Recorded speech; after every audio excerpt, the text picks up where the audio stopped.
બધાને હર હર મહાદેવ। તમારું બધાનું સ્વાગત છે અમારા એક નવા વિડીયોમાં। તો આજે તમને બતાવવાનું છે કે જીવામૃત છાંટવાથી શું ફાયદો થાય। તો આજે આપણે એક ખેતરમાં જીવામૃતનો છંટકાવ નથી કરેલો ને એકમાં જીવામૃતનો છંટકાવ કરેલો છે। તો બંનેમાં શું ફરક છે એ તમને બતાવીએ।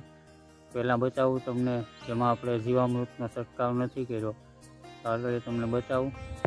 આમાં આપણે જીવામૃતનો છંટકાવ નથી કર્યો, તમે આને જોઈ શકો। હાઈટ 1.5 થી 2 ફૂટ જેટલી હાઈટ છે આની।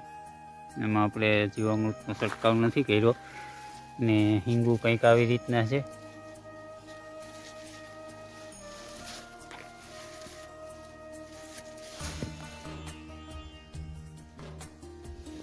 આમાં આવી રીતના ફાલ છે,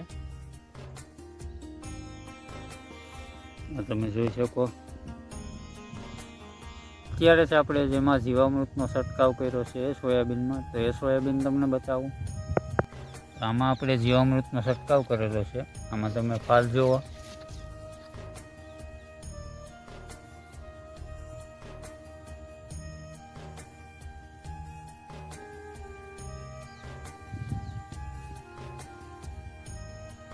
તો આપણે આ સોયાબીનની હાઈટ છે 5 ફૂટ। આપણે જેમાં જીવામૃત નથી છંટકાવ કર્યો એની 1.5 થી 2 ફૂટ છે, આની 5 ફૂટ છે। આ તમે ફરક જોઈ શકો।